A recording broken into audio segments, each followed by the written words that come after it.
There's been a lot going on this week here at the Abbey. And not only on the outside, but on the inside of some of us.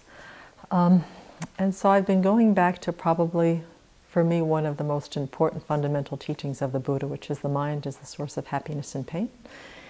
And how we come to live with that in a way that grows our wisdom and compassion, and not in a way that grows our discouragement and our depression and our self-centered thought that uses it to sabotage ourselves. So the experience for me generally was that most of my life there is always this kind of, I think for a lot of us, is that because we didn't believe or didn't know that the mind was a source of happiness and pain, that whenever difficulties arose, pretty much the focus was there's got to be something outside myself that's causing the problem. And so we ended up doing a lot of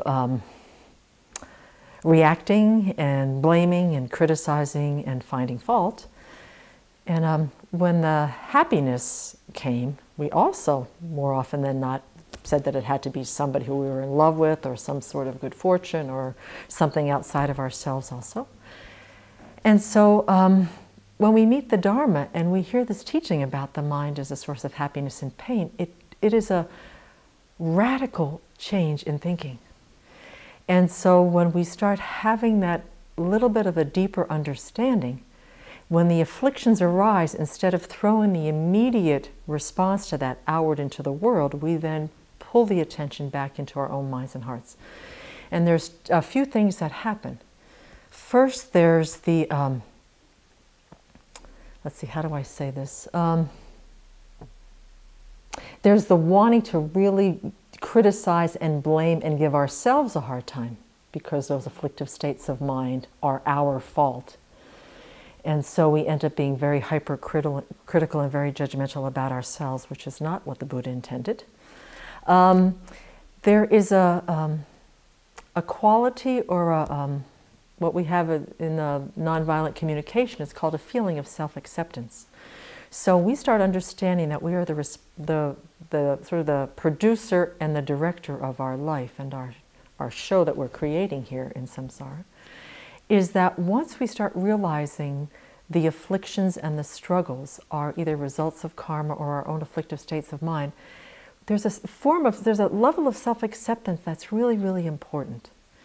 It comes with awareness, it comes with compassion, knowing that these are our struggles at the moment, and to accept where we are. This is an experience that sometimes the people around us notice that we are struggling with some difficult aspect of ourselves. And out of kindness, they try to support and encourage and let us know that they love us no matter how we're feeling, you know, that they really see the goodness of our own hearts and minds. And sometimes it's very, very hard to take in the wisdom and love of others when we're sitting in the awareness of our own struggles, the awareness of the afflictive states of mind, and self-acceptance is a very, very hard quality to cultivate. So trusting the love and support of those who wish well for us can be very, very difficult. That's part of letting in the practice of generosity, being the recipient of generosity. And then there's another thing that Zopa just brought to mind just before lunch, is that sometimes having self-acceptance about our capacity and our limitations. The Buddha would like us to be joyful because we're increasing the understanding of ourselves, but more often than not, when we see our limitations and the struggles that we still have to work on and the afflictions that are still arising pretty much mostly out of our control, is that we get really cranky about it. We get really defensive, we get really oversensitive, we get really grumpy because we're seeing something about ourselves that for most part of our lives we had thought was somebody else's responsibility. And now we're owning it. And it's something that we don't like about ourselves, but instead of bringing compassion and self-acceptance into our minds, we've got this kind of crankiness, grumpiness. The whole world now knows all of my afflictions, all the bumps and warts that I have on my own mind, and I just don't like it. And we want to just put our heads under the covers and put the blankets over our heads. So self-acceptance is a really wonderful quality to have, and I think it's crucial along the path, because we can't wish to be any place else but where we are. And that self-acceptance brings to the mind a level of peace, a level of just relaxing. All right, I'm struggling a lot around my self-centered thought. I really would like to be smarter, kinder, farther along on the project than I thought I was going to be right now, be a little bit more respectful to my teacher. I'm not.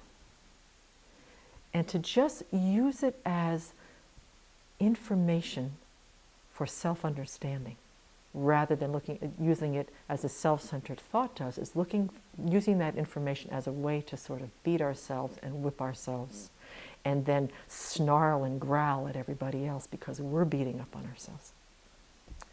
So self-acceptance is a huge, important state of mind for us along the path, because it's going to be needed all along the way. This is not something where if we get onto the path of, well, I would think even in the path of accumulation, we're still going to have days where things are not going to be going well, until we reach the path of seeing, where it doesn't matter what our days look like. We're going to have joy, we're going to realize the nature of reality, and it won't matter that much. But until that point, to be able to just almost, there's a gentleness and a kindness about the quality of self-acceptance.